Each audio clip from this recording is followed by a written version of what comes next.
Hi, and welcome to Conversations About Money. I'm Sarah McCrum, and today I'm in conversation with Kari Woldum. I've known Kari for probably a year and a half or so. My impression, I'll tell you why I'm interested in this interview or this conversation, and we'll see if it turns out this way, is that Kari always seems to me to hold a kind of essence of wisdom. Every conversation I have with her, I can always feel that consciousness, and there's a depth, there's something there which is very intriguing. So I'm hoping that she'll share some of that in this conversation where we're exploring her relationship with money. So welcome, Kari. And would you like to just tell us a little bit about who you are in the world? Sure. It's great to be here with you, Sarah. My name is Kari, and I live in the US, and I would say I'm a bit of a multi-hyphenate, as I think many of us are these days. So I create beauty first and foremost in the world, mainly through thinking about how people dwell in their spaces, how they connect with nature, what their experience is and their gardens. But I'm also a coach, and I guide people on their journey to connect more deeply into their own truth and their own wisdom. You have a very strong connection with beauty, don't you?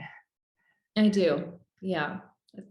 It's definitely, if you follow astrology, it's for sure written in my chart through and through, but it's something that even as a young girl, I found myself just sort of navigating towards that which to me that I perceived as beautiful, that lit me up.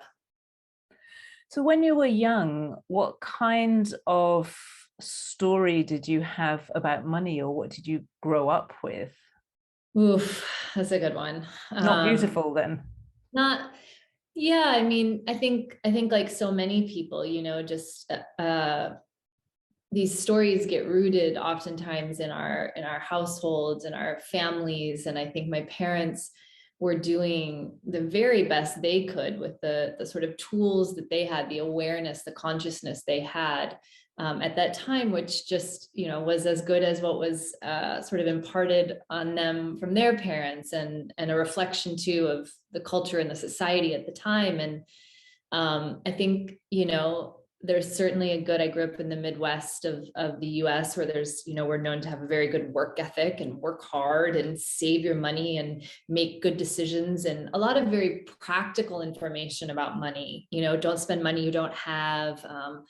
Things that certainly were helpful and steered me to a certain degree. But I would say, like, there's kind of like an underpinning in it of sort of lack, or the potential that it could all go away. And there's certainly, never did I learn growing up sort of to think of money as energy. I thought of money as a number in your bank account. And I carried that understanding up until probably 2 years ago, like through most of, my 20s, my 30s, like that was my understanding of money. What is the number in your accounts? So I remember when we first met that you had been working a lot in the corporate world. Was that to get a number in your bank accounts? Why were you doing that work? What's the story there? Sure. I mean, I think for me, money was, you just do the good work ethic thing and keep moving your way up the ladder. And certainly corporate America sort of offers a very clear path as to how that's done. And so I just diligently was making my way up that ladder and acquiring larger and larger salaries and titles and all the things that came with that. And I'm so glad I got to do that, because I know what it's like when you get to the top of that ladder, and I know what it's like when that number in the bank account is a really big number. And I know that that's just like part of the equation, like that's just, I now know that's a very small part of what it is to be in an intimate relationship with money. So I would love to hear the story from the top of that ladder with the big numbers in the bank account, having been up a genuine ladder of achievement. So it wasn't fluke, you'd worked your way up. What happened to you from there? You know, sometimes there's this voice inside of us, and it's got a particular quality to it that once it gets started and it sort of is like tapping you, what I find is that voice doesn't get quieter, it only gets louder. So I had the bank account numbers and I had the beautiful apartment and I had et cetera, but there was this voice that was kind of gnawing at me that was saying like, okay, like you did it, you arrived, but there's something really missing here. And aren't you sort of curious what that might be? And don't you kind of have a sense that it's not in those numbers in the bank account? And that voice really just got louder and louder to the point where like I was considering leaving a job, a role, a title that most people thought I was crazy to leave. But that voice called me forward to search for something that I knew I wasn't going to find where I was. How did you know that you weren't going to find it there? Because there was like this emptiness, even though everything was seemingly full, like even though I seemingly had it all, there was like something that was there that I couldn't touch. And I knew that, I don't know, I guess instinct, it was like that thing where you just know like the only way you're going to touch that is to leap beyond the construct you're in and the comfort that you're in. Like there was something intuitive in me that knew that whatever the answer was to that question or whatever it was I was looking to touch, it wasn't going to come from staying safely where I was. So what happened? Tell us the next bit of the story. Well, you know, so I left the big corporate gig and walked away from all that. And the thing about that though, is like, I journeyed for a long time, a lot of deep soul, you know, inquiry and trying to really understand like, who am I without that money, without that title, without that apartment? Like actually, who am I? You know, and I think this is a question that, as simple as that sounds, many humans, many grown adults, like they haven't actually gone into that examination to understand if you strip all that away, including the titles of mother or, you know, any role we might play in our family that is a form of our identity, what happens? Who am I at my core when I strip all that away? So I went on that journey, and it was actually many years long and many adventures along the way. But what's interesting is you can answer. I was listening to one of your activations earlier, Sarah, and I really got like, you can understand that deeper sense of soul and purpose and why you are here and what your unique mark is in this life. What, as I see it, like what I agreed to come and share in this life. You can know that, but if you don't have an intimate relationship with money, that's just one piece of the puzzle. You can also have an intimate relationship with money, but if you don't have that deeper sense of self and what you came here to express, then again, only part of the equation. I spent many years getting to know who I was without all of the external things to prop me up. But then when I came to know your work, Sarah, and I remember listening to your book on audio, I think I've told you this before, but like many, many times taking my walks in the morning, I would listen to your voice, listen to your book on audio. And it's like something started to click that, yes, I'd done all this work to understand a deeper understanding of self, but I'd left back in the boardroom of that corporate job, I'd left my relationship with money when I walked out. And so that then became the exploration. How do I take this deeper understanding of self and marry it with a new understanding of money? So there are a lot of questions I'd like to ask at this point, and I'm going to see if we can bring these threads together. You clearly, what you're clearly stating, and I think this is really important, is that when you were in the corporate world and you were making a lot of money, you did have a functioning relationship with money? Because some people, when they come across my book, it's almost like, oh, whatever I was doing before was all wrong. But and I don't think that that's correct. If money's flowing through your life, you have a functioning relationship with money. So can you describe the difference between that relationship that didn't have the who are you in it compared with a relationship that you have now that has both those components? Yeah. I think money for me used to be over there. It was like, it was over there and I needed to get it to come here. And so thus working really hard. That would be one example of how I'm going to get money to come from over there to over here. And then I'll see the numbers, for example, in the bank account go up. Never had it occurred to me that money and how I came to know money. And I actually remember being in an activation where I literally felt the shift of this thing that I thought was this entity over there that I needed to somehow get, which had a little bit of a implication of like, I need to coerce it to come over here. Also, it had an implication that at any moment it could leave me, right? So I mean, that doesn't really describe a very functional relationship. And I remember being in an activation where all of a sudden money was this energy really in the form of I experienced it as a human, like I could see a body, a form, the same way you would be sort of shoulder to shoulder with anyone that you were really intimate with.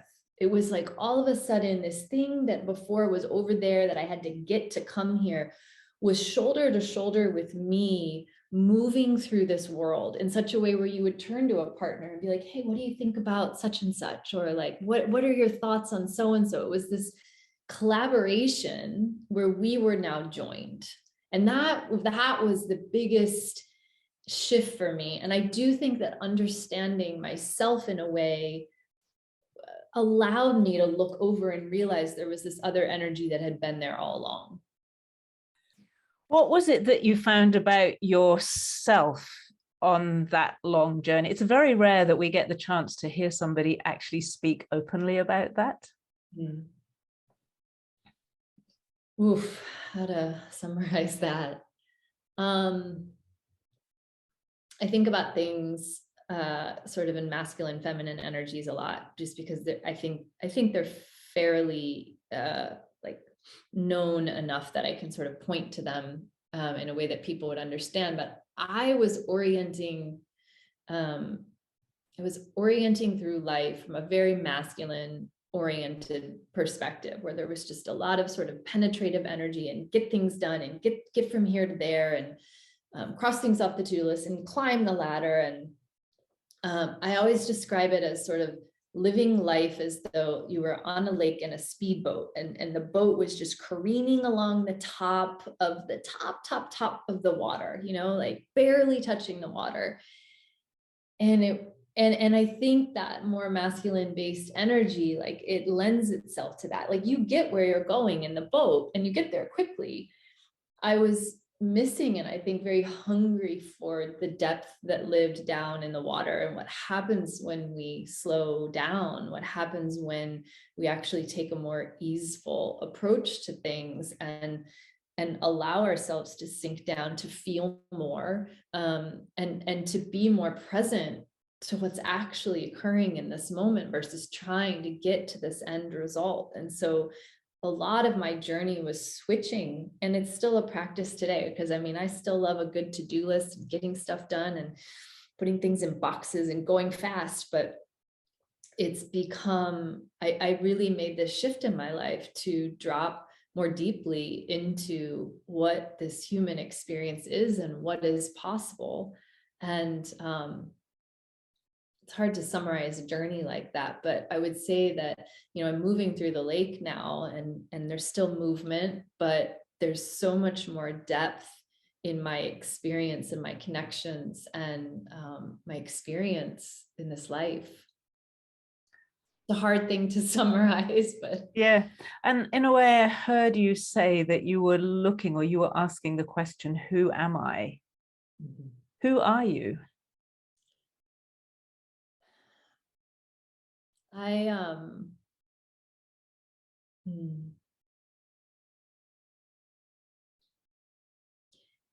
it's to give language to that. When I feel like when you ask that question, Sarah, it's like, I feel like I drop into this deeper part of myself. It's hard to give language to that place, but I can feel this essence of light, and I can feel this essence of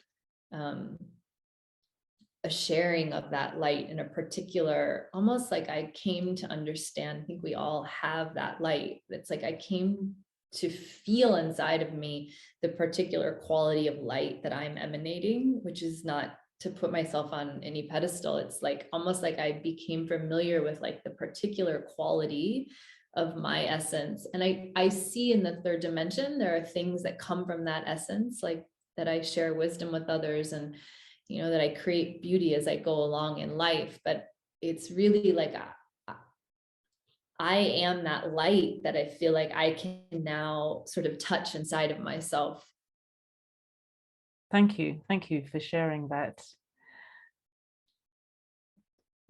I think that when people go on that kind of exploration and leave a very structured environment behind, and often, as you said, almost abandon their relationship with money in the process, at least for a while, there are probably some rather bruising experiences along the way, because it's easy to say, oh, wow, I'm at the top of the ladder. I can go out there and everybody will want me, and I can have my consulting business. Or it's like you feel like you have a baseline, but you're actually looking for something different. Can you tell us a bit about the real journey of making that shift from where you were to being someone who knows who you are in your essence? That's clear, absolutely crystal clear from what you just shared. So yeah, I'd like to hear what that's really like. There are bruises for sure. My sense, or my experience, I guess I should say, is like, if you're doing it right, there are for sure going to be bruises, because if you're signing up to play a bigger game in which the truth of who you are is connecting to your relationship with money, is connecting to what you're sharing, the gifts you're sharing in this world, is connected to the business that you're running. If you're really playing that game, for me, it meant a lot of undoing. And so anytime I try to revert, and I would be sneaky about it inside myself, like, no, certainly I could take on this client, because even though it actually doesn't feel resonant at all, like at least there'll be money back in the bank account. Like I would revert back to really, in a way, like there was a lack of faith, or a lack of trust that I could show up in my essence, in that light, and do the work that I love, share the gifts that I was here to share, and make money. And so the bruising, if I look back along the path, was where I would know instinctually, this is not a match, or this is not actually what you're saying you want to be doing, or this is not actually an honest reflection of your gifts, but I would try to push it anyway. And, I think we have to do that sometimes in order to then learn, like you in some way that falls flat, in some way that doesn't work. Maybe you got the money for that project, or maybe you took on that client, but like in some way, once there's no unknowing. And so I went through a big process of also still looking, the ways I was still looking for external validation, or still looking for it to look a certain way. That's a big trip up. Like, and that process went on for years. I mean, I definitely didn't leave that corporate gig and then just fall right into this flow of like, oh, this is me authentically expressing myself and making good money. And years would go by where I was stumbling to find the marriage of these things, my authenticity, a healthy relationship with money, doing work that I love. I think with these things, often, like we know in our gut, and if we go against that knowing in some way, we kind of like, you end up just kind of like walking into a wall. And I did that a lot. So where are you now? in relation to these things, doing work that you love, sharing what you're here to share, your relationship with money, how is it working now? It's working great and it's still evolving. And the good news is, like, I'm okay with that. And I think that's the biggest shift. Like, I still, for a long time, was holding on to some linear based, like, arrival point where I'm going to arrive and then it's all going to be shored up and my relationship with money will be this, and then my business will be this. And then, and what I've come to find is it's just this ever sort of evolving thing. But the difference is I am just very trusting now. And specifically with money, you know, I just, like, know that we, because I still very much think of it as this, like, partner next to me.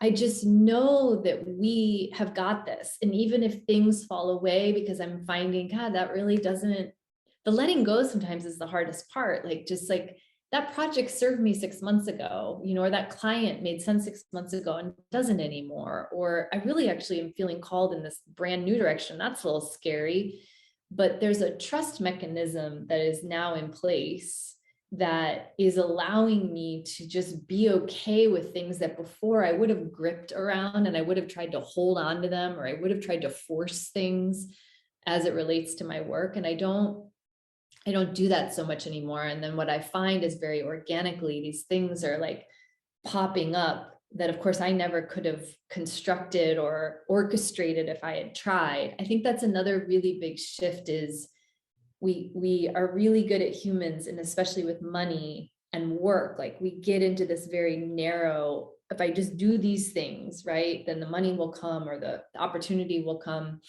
which is fine. Oftentimes it does, but it's like almost like we have blinders on and we miss all these other things that kind of want to, like, stream into our lives if we don't have the blinders on. And I guess that's my experience now, is I'm opening myself up to just this much wider perspective of opportunity, because I'm not so narrow-minded thinking in how I share my gifts in the world or how my work shows up. And so does that mean you are attracting work? I'm asking these questions very directly because there are many people might say, well, that all sounds beautiful, but is she actually making any money? Yeah. I think within, I don't know, 2 or 3 months of starting Thank You Money, leading edge work with you, Sarah, it was like something just kicked in, where a story I had about, like, getting the work and thus getting the money, like, it all just kind of dissolved. Like, I just immediately, like, started taking actions, I think was the other thing. Like, something kicked in me where it was like, this is the most resonant. I'm going to write this letter. I'm going to reach out to this person. I'm going to have this conversation. And something clicked where it was like, okay, I know who I am. I know what I'm here to offer. And I just synced up with money, which is, like, super cool, because that was never my perception of what money even was. So there's this whole new relationship budding that I feel like is going to be lifelong and continue to expand and grow. And when those things came together, this sense of, true sense of self, and a new relationship with how I was navigating the world with money, no longer over there, now right by my side, the work just started flowing immediately. So yeah, I now can point to bank account numbers, if you want to get down to the practical, that are, like, great numbers. The best part is, like, that's just, to me now, my perception of it is, like, that's one small piece of a much bigger pie that I'm enjoying. That's what I love, because I can feel the richness, but at the same time, if you didn't have anything in your bank account, it wouldn't feel as good.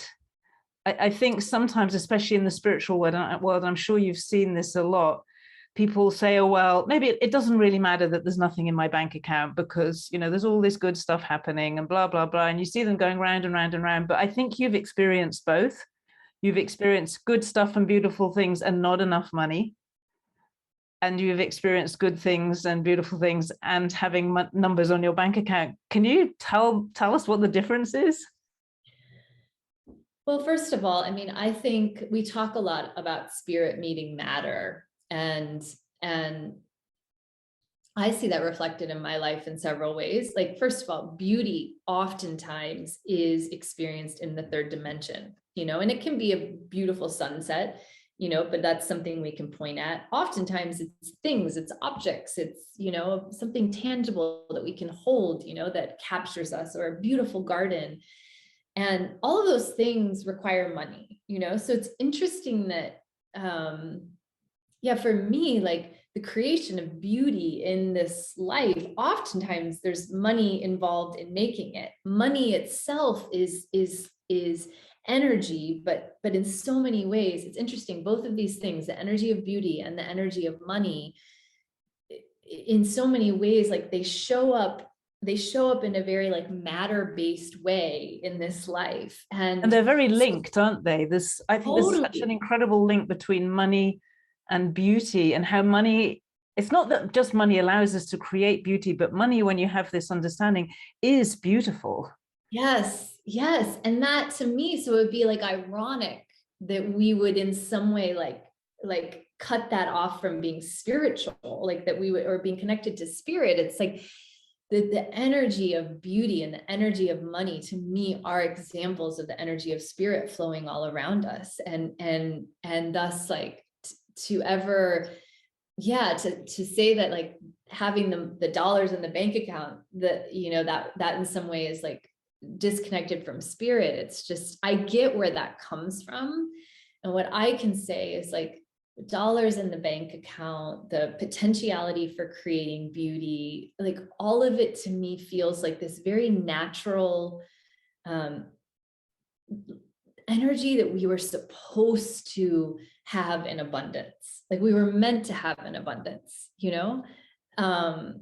that like, the universe, spirit, whatever you want to call it, like, wants for us.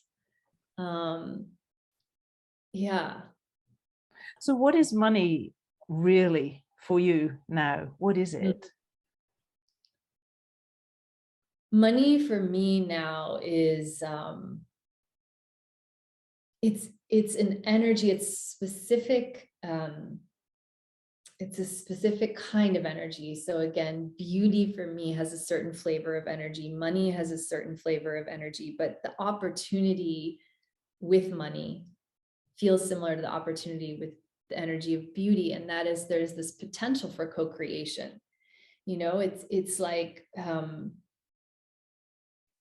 it's an energy that we as humans, we had to, like, put some parameters around it, because if we just let it flow as energy, like, that wouldn't have worked, right?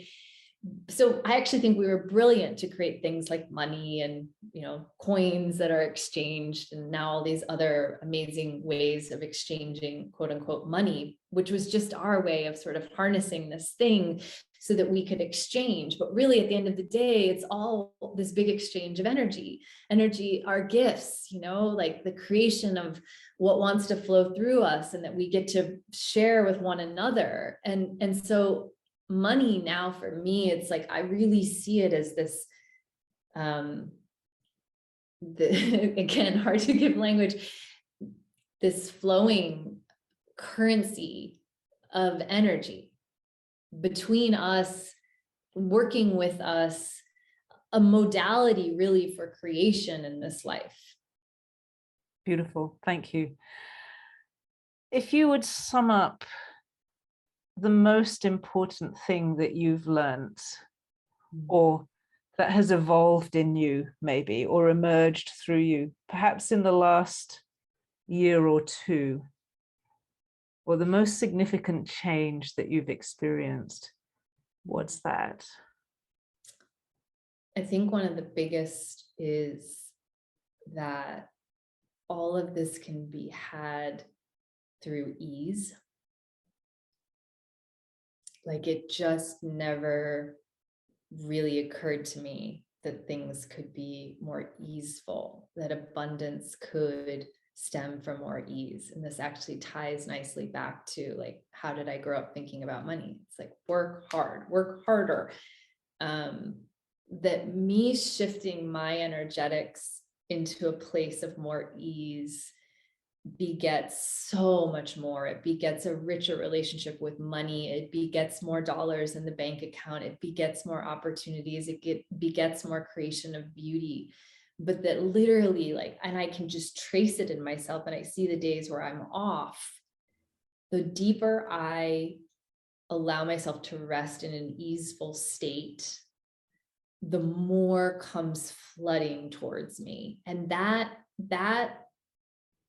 experience of life from more of a receptive place versus a forceful place, and to see what can open from that orientation, has been life-changing as it relates to money, but as it relates to everything. Thank you, Ease. Kari. Who knew ease? Thank you so much. Really, the way you talk about all of this is an expression of beauty in itself. It's quite beautiful to listen to you talking. So I'm very grateful for your presence, for sharing your money story with us, and also for being so open about your inner journey. I feel that that is profoundly valuable for anybody to listen to. So thank you. Thank you, Sarah, for your work.